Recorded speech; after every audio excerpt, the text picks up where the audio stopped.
Very good evening to you and a warm welcome if you're just joining us. We start with this. Two of the accused in the Joshlin Smith disappearance trial have told the court they were tortured by the police.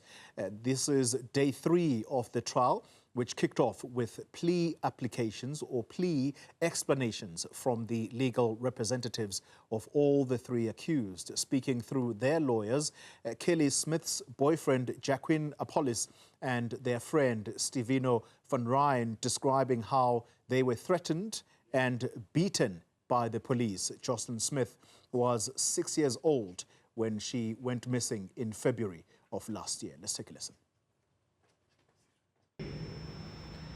I was not informed of my rights, neither was I told that I am under arrest.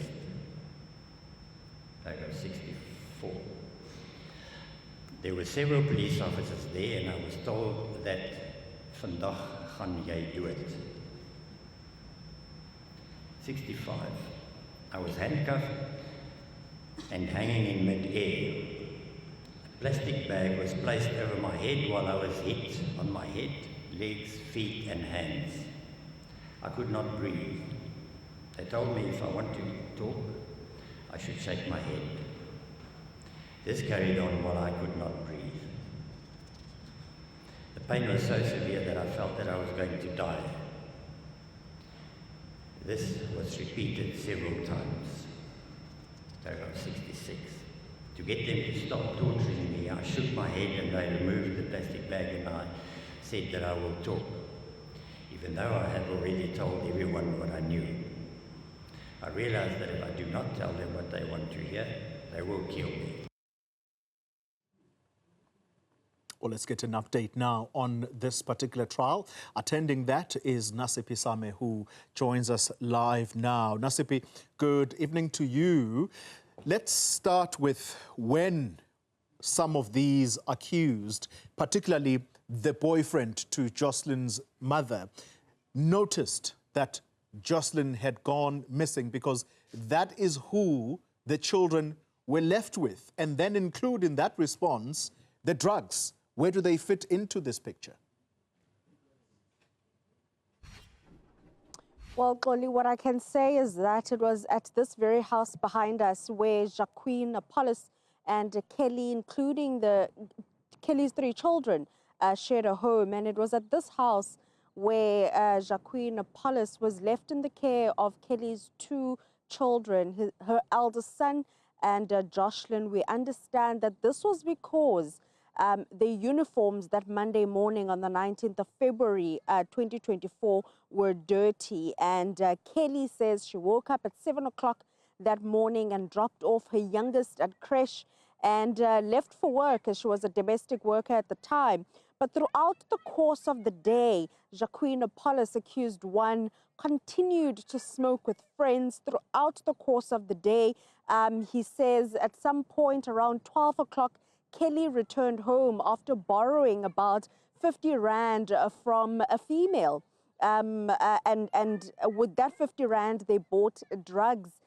She returned back to work around 1 o'clock and returned home again around 5 o'clock that evening.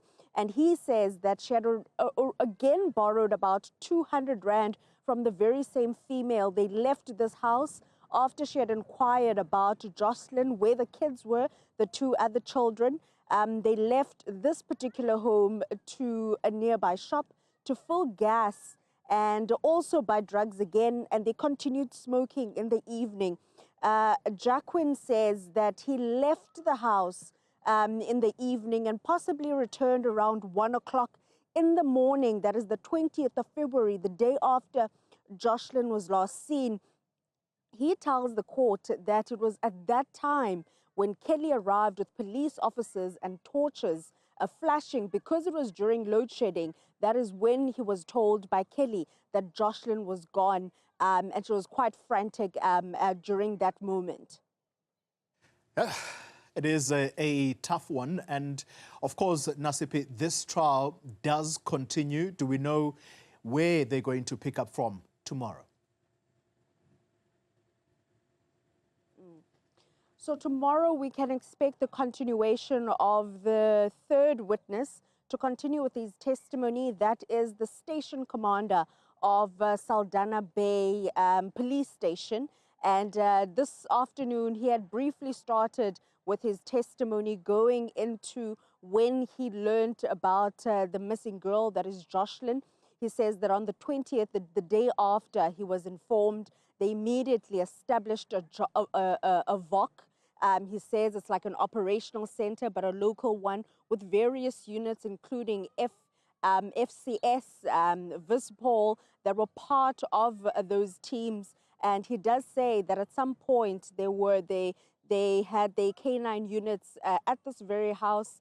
Throughout the course of that day, they also formed part of the search, going as far as saying that there were about 200 community members that had formed part of this particular march. And just yesterday, in the testimony of the two constables that were the first to respond that evening around 9 o'clock, they did mention that even on the 19th, that evening, when they were taking the statement of Kelly, the word had already spread. And as they were taking the statement during load shedding, there were a number of community members around questioning Kelly what she had done or where the child was. So in the morning, the police station commander is highlighting that at that time, the community of Saldanha Bay Middle Post had already started establishing themselves to play their helping hand in the search of Joshlin Smith.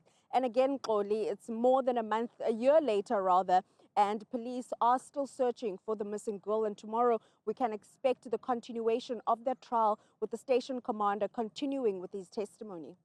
Nasiphi Same, thank you very much indeed for that update.